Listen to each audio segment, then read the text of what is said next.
Baik, Assalamualaikum warahmatullahi wabarakatuh. Selamat siang kepada Bapak Catur Nugroho selaku dosen mata kuliah untuk Business Intelligence. Perkenalkan Bapak, saya Siva Syafira Maharani dari kelas MJ 824, di mana saya akan menyampaikan presentasi terkait dengan penerapan bisnis intelligence pada perusahaan plastik manufaktur yang memproduksi untuk cup pada minuman.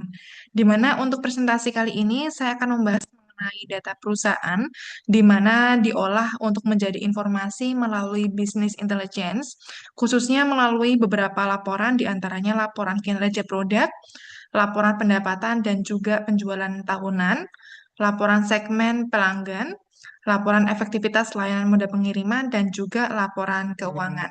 Di mana kita tahu bahwa saat ini terkait dengan perkembangan platform digital juga akan mempengaruhi perilaku konsumen dan juga permintaan terhadap suatu produk. Maka dari itu, dari data transaksi perusahaan yang semakin besar dan juga kompleks, kita bisa melihat bagaimana analisis terkait dengan perusahaan plastik manufacturer ini. Kita akan next ke materi berikutnya. Baik, apabila kita lihat dari kondisi bisnisnya, untuk perusahaan mempunyai banyak sekali data dari berbagai bagian, di mana bagian produksi ada data output, kondisi mesin, dan juga lainnya. Dari gudang ada data persediaan, kemudian dari marketplace dan juga ada juga data distributor seperti data keuangan, pendapatan dan biaya, serta data logistik seperti waktu pengiriman sampai dengan retur. Nah, jika kita lihat dari data tersebut masih terpisah-pisah, di mana nantinya manajemen akan lebih sulit untuk melihat terkait dengan kondisi perusahaan apabila masih terpecah-pecah seperti ini. Maka dari itu kita akan melihat secara utuh terkait dengan analisis dari pabrik plastik manufaktur tersebut, di mana terkait dengan bisnis intelligence, nantinya kita akan menggabungkan dan mengolah data tersebut menjadi informasi yang pastinya lebih mudah dipahami melalui visualisasi, di mana tujuannya untuk manajemen bisa melihat pola dan juga hubungan antar data supaya lebih cepat. Di mana untuk data penjualan ini bisa kita gunakan untuk menentukan nantinya kebutuhan produksi, dan data pelanggan kita bisa menentukan untuk strategi pemasarannya seperti apa, dan juga data pengiriman kita untuk menentukan distribusi yang lebih efektif untuk perusahaan seperti apa. Kita akan mengacu pertama kepada laporan kinerja produk.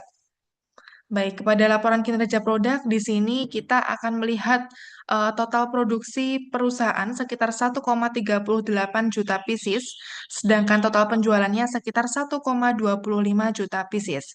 Berarti ada selisih antara jumlah yang diproduksi oleh perusahaan dengan jumlah yang telah terjual. Menurut saya, untuk terkait dengan selisih ini masih perlu diperhatikan karena berkaitan dengan persediaan atau stok, di mana apabila perusahaan memproduksi terlalu banyak, sementara permintaannya tidak sebanding, maka akan terjadi penumpukan stok. Sebaliknya, jika memang produksinya terlalu rendah, ternyata di permintaan pasar sedang tinggi, perusahaan juga bisa kehilangan untuk peluang dari penjualan. Maka dari itu, jika kita lihat berdasarkan produknya, untuk PET 16 OS memiliki performa yang cukup baik, di mana di sini penjualannya mencapai sekitar 96,5% dari produksinya dengan gross margin sekitar 28%. Artinya produk ini cukup banyak terserap oleh pasar dan juga memberikan margin yang cukup baik. Di mana setelah itu untuk PP 22 OS memiliki tingkat retur sekitar 6,8%. Nah, untuk angka retur ini dibandingkan dengan produk lain adalah angka retur yang paling tinggi, sehingga perusahaan perlu mencari tahu apakah produksinya berasal dari proses produksi, atau mungkin packaging, atau mungkin faktor lainnya. Maka terkait dengan laporan kinerja produk ini, dari perusahaan bisa menentukan produk mana yang perlu ditingkatkan untuk dari sisi produksinya dan juga produk mana yang perlu dilakukan evaluasi sehingga bisa menjadi dasar untuk strategi pemasaran ke depannya, terutama untuk produk yang memiliki permintaan dan juga margin yang paling baik. Untuk selanjutnya, kita akan beralih kepada laporan pendapatan dan juga penjualan tahunan, di mana kita perhatikan dari grafiknya, penjualan perusahaan mengalami peningkatan dari awal sampai dengan akhir tahun.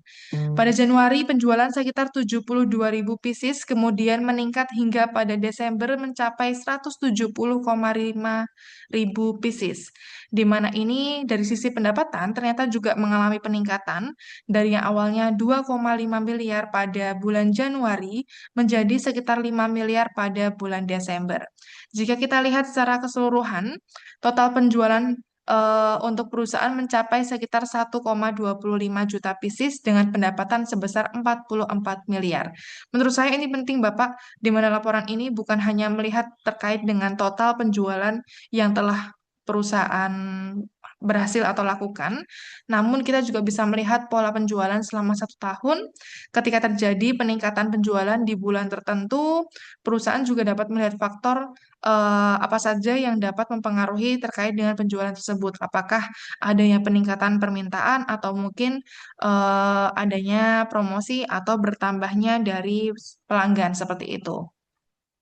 Begitu pula jika terjadi adanya penurunan, mungkin perusahaan juga bisa melakukan evaluasi untuk menentukan target penjualan di periode berikutnya. Sehingga terkait dengan laporan pendapatan dan juga penjualan tahunan, ini dapat membantu perusahaan untuk menentukan strategi pemasaran sekaligus perencanaan produksi berdasarkan pola permintaan yang terlihat dari data yang telah tersedia.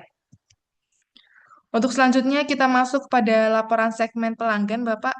Bahwasanya terkait dengan laporan segmen pelanggan, dari visualisasi ini kita bisa melihat kontribusi penjualan berdasarkan jenis pelanggan, di mana kafe dan resto memberikan kontribusi terbesar yaitu 35%. Kemudian untuk distributor sebesar 28% dan juga UMKM minuman sebesar 22%, retail 10%, dan corporate atau event 5%. Nah, kita lihat dari kontribusi untuk penjualan, kafe dan resto menjadi segmen yang paling besar.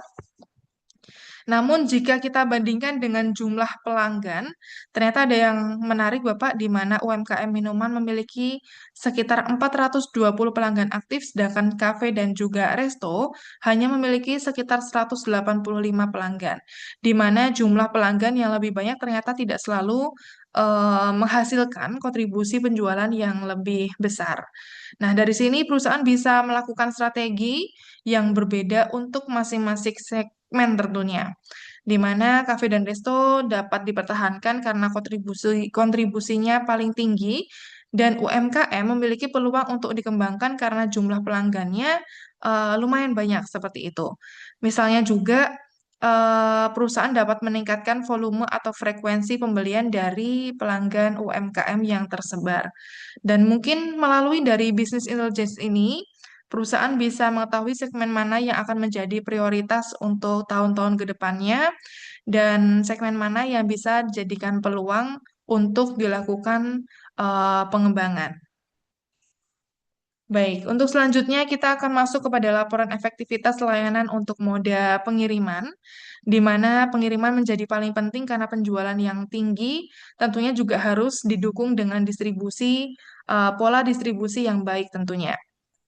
Dari data ini, total pengiriman sekitar 1,25 juta pieces dengan volume terbesar menggunakan truk ekspedisi yaitu 561,8 ribu pieces. Nah, untuk menentukan mode yang paling efektif, kita tidak bisa hanya melihat untuk jumlah pengirimannya saja, namun kita juga bisa melihat ketepatan waktu dan juga dari tingkat kerusakannya. Nah, dari data untuk pick up mandiri memiliki ketepatan waktu sekitar 98%, sedangkan kargo memiliki 87%. Kemudian untuk tingkat kerusakan, kargo sekitar 2,7%, di mana untuk sedangkan pick up mandiri sekitar 0,5%, di mana kargo ini merupakan tingkat kerusakan pengiriman paling besar. Jadi untuk masing-masing mode memiliki karakteristik dan juga tata cara kita bagaimana untuk menyikapinya dari perusahaan, apakah perlu mempertimbangkan kapasitas, tentunya juga biaya dan juga resiko kerusakan secara bersamaan.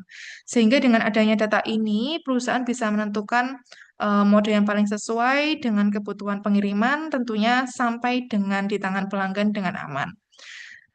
Oke, kita akan lanjut ke slide berikutnya, di mana slide berikutnya merupakan laporan keuangan.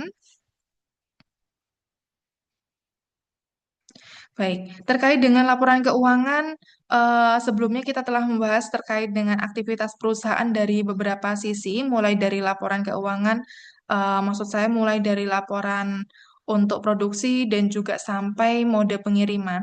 Nah, untuk laporan keuangan ini menunjukkan hasil dari finansial suatu perusahaan, di mana penjualan sekitar 1,25 juta pieces dengan pendapatan 4,44 miliar. Untuk total biaya sekitar 32,3 miliar sehingga menghasilkan laba bersih sekitar 11,7 miliar. Nah, margin laba ini sekitar 24,3% dari pendapatan. Kalau kita lihat dari angka tersebut, perusahaan secara keseluruhan mampu untuk menghasilkan keuntungan, namun secara bisnis intelligence, Bapak, kita tidak bisa hanya melihat dari labanya saja, namun kita juga bisa menghubungkannya dengan laporan di tahun-tahun sebelumnya atau di bulan sebelumnya.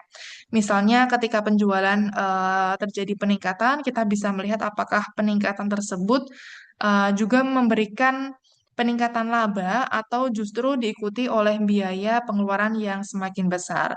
Nah, kita juga bisa melihat untuk produk mana yang bisa memberikan margin lebih baik, segmen pelanggan mana yang memberikan kontribusi yang paling besar, dan juga bagaimana biaya distribusinya untuk memengaruhi dari hasil keuangan. Jadi untuk laporan keuangan ini sudah merupakan kompilasi atau hasil dari berbagai aktivitas perusahaan yang sebelumnya telah dibahas. Jadi untuk manajemen nantinya kita bisa mengetahui bagian mana yang memberikan kontribusi terkait dengan keuntungan dan juga bagian mana yang masih perlu untuk dikendalikan. Seperti itu. Dan juga mungkin sekian Bapak terkait dengan informasi presentasi yang bisa saya sampaikan. Kesimpulannya dari laporan yang mungkin sudah saya sampaikan, tadi kita bisa melihat terkait dengan perusahaan memiliki data yang cukup besar dan juga berbagai segmen atau berbagai aktivitas dari berbagai segi kita bisa analisis. Selanjutnya terkait dengan business intelligence, membantu mengolah data dan juga mengolah data atau membuat data supaya menjadi informasi yang lebih mudah dipahami oleh manajemen sehingga dalam pengambilan keputusan otomatis akan lebih mudah nantinya. Sedangkan untuk data produk dapat digunakan untuk menentukan adanya produksi, data pelanggan untuk melakukan pemasaran, dan juga data pengiriman untuk menentukan distribusi apa ke depannya, sehingga seluruh aktivitas dari suatu perusahaan akan berdampak untuk kondisi keuangan di perusahaan tersebut. Jadi, keputusan yang tepat bahwa adanya perusahaan melakukan bisnis intelligence terkait dengan laporan keuangannya sehingga data tepat sasaran dapat tercapai. Baik, mungkin sekian Bapak terkait dengan informasi yang bisa saya sampaikan. Mohon izin arahan dan juga bimbingannya.